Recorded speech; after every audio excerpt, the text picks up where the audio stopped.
by the bottle load and by the gram. It's what we did.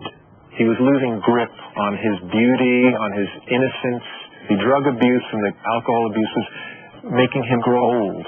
He had 20 bottles of champagne and a boiled chicken in the fridge. It was sad, you know. It was the beginning of this new period where he was turning into, like, I guess in many ways he was mirroring Elvis's life, you know. Now he was getting ugly. We sold 50 million records or something like that. I know we did that, so I know that people are into what we're doing. There's a lot of hassle, the pressure of every time you make a record, it's expected to be a #1 record. These things, if you think about them, can do you in. In previous years, Marc had occasionally strayed from wife June, always to return. His affair with Gloria was to be rather different. Now, the few times that Marc left June, he jumped into an affair with another woman. And I was guilty twice of introducing him to women. June, of course, found out. I mean, Marc told her, and she was extremely hurt. And I think the third time it happened, I think it was Gloria.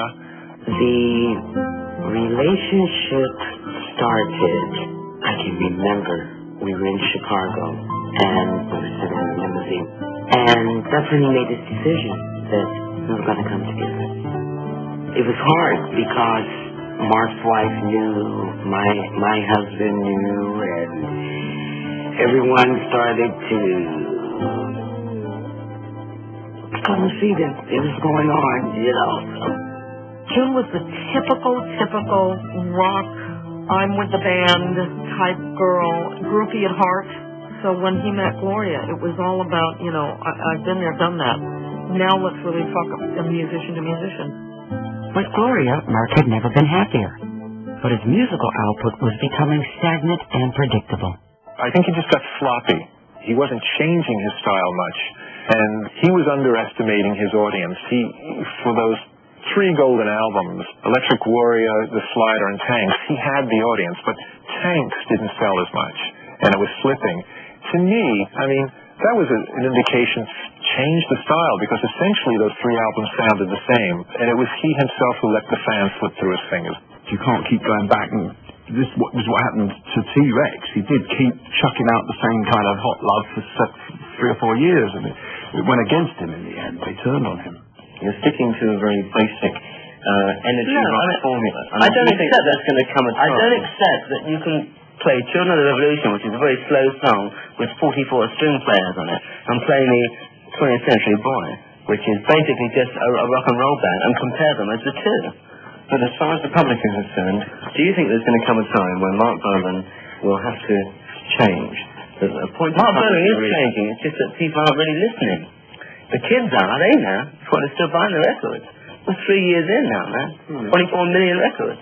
Can you see that this repetitive riff is going to change, that you're going to do something totally different? I've just done it in a new album. It's just that, you know, when you hear it, you know what I mean. And then you're saying, why are you doing something so different? You watch. There was a kind of little bit of a desperation already about Marc by that stage, and I think, you know, his ego did go into hyperdrive at that stage, boosted by drink and drugs. I was in mental pain during the making of Zinc Alloy. There was no cohesiveness to it. It wasn't exactly adventurous. It was just kind of sloppy recording and all that. This was one of the things that sealed our fate. He came in after a take, and I said, Marc, would you mind tuning up your guitar? It's a little out of tune. He delivered a tirade of abuse on me. He goes, F you! My guitar isn't out of tune. You're effing deaf, or something like that. And it was because there were people in the room. We had some groupies in the room, some friends. My face turned red. I mean, I was really, so hurt by that. So I just swallowed my pride. When he was out in the room with the groupies, I went out to the lobby. I took his guitar and I tuned it. And when he came back, he played it. He knew it was tuned up. Things like that were happening. I said, this is getting too much like Elvis, and I don't want to be part of a posse, and I don't want to be treated like this, especially when I met him when he was this cheruby young kid. So I talked to Marc about drinking, about using cocaine. It fell on deaf ears. I didn't want to sabotage the album. I finished it, wrote him a letter saying I resigned. Due to your abusiveness, the way you speak to people, the way you've treated me, I gave him the reasons. I said I resigned. He never phoned me up. He never answered the letter. And according to Steve Curry, the next time they were together in the studio or a rehearsal, he just said, Tony's not with us anymore. That was was it. No explanation of that. Mark's stage act could still show the performance extravagances he'd learned with John's children, but now he seemed to be merely going through the motions. There was a stage when he started to look like a football, you know, because he wasn't very tall and he got bloated. Living the good life, I guess. Sometimes people lose the plot a little bit, you know, which is fine. Nothing wrong in losing the plot. What is important is what happens after that. Do you become Fan Elvis all your life? Everyone is found. Every number one you get, the next one that follows, you've got to top it, man. Or you ain't hot. It never stops. The mania never fucking stops, man. How many number one records you get to be secure when there's no security? After a lackluster and lethargic U.S. tour at the end of 1974, percussionist Mickey Finn left T-Rex. And with his fans deserting him, Marc was advised by his accountants to spend time out of the UK as a tax exile. Mid-70s, Bolan was out in Monte Carlo, hiding from the tax man, hiding from the audience that kind of didn't want him anymore either. Becoming this kind of recluse in a Marlene Dietrich Garbo, Rolling Stones, tax exile kind of thing, hoping perhaps that, it'll create a bigger market when he came back home. Monte Carlo was a place where he was able to reflect. He did a lot of reading, and he started practicing his licks. He was very hurt that he was not able to stay in the country. That's another reason that he's always felt that he lost his fans, too. But an offer from the UK gave Marc the chance to appeal to a whole new generation of fans, and an opportunity to really go to town with his glam rock image.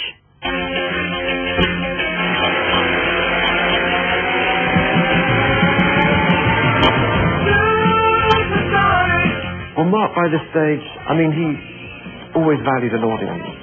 So when the offer came in from Mike Mansfield to appear on Supersonic, which was a children's show in the mid-70s, despised by rock and progressive rock fans and heavy rock fans.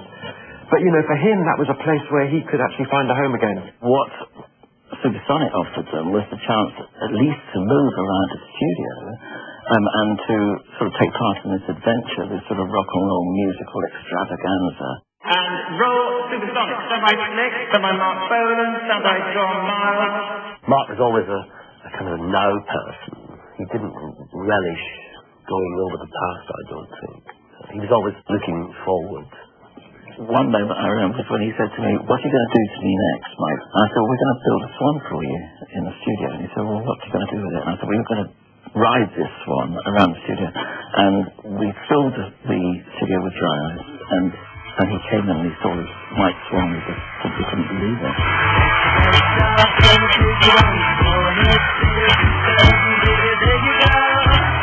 There were those around Marc who encouraged the super posy performance. His presentation was very often unnecessarily over the top. I did try to talk him out of it and try to suggest to him he should temper his performance a little more with the slightly more serious Marc, If that was the only film left of Marc Bolan, I would be very disappointed.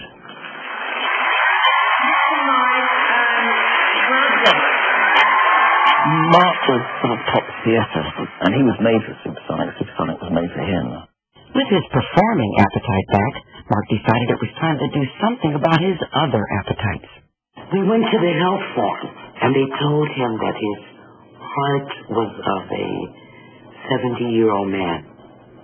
And that's when he realized, I have worked 10 years. I haven't taken one vacation. I have done nothing but create, write, record, and not live. And so that was the first beginning of, I've got to become healthy. Then the baby, I must live for my child. You've just become a father. How do you feel? Do you feel different? I'm still waiting to feel different. I'm still waiting to grow up, And I haven't done that yet. It's lovely. I helped deliver the baby as well. Called Roland Bolan. Roland Seymour.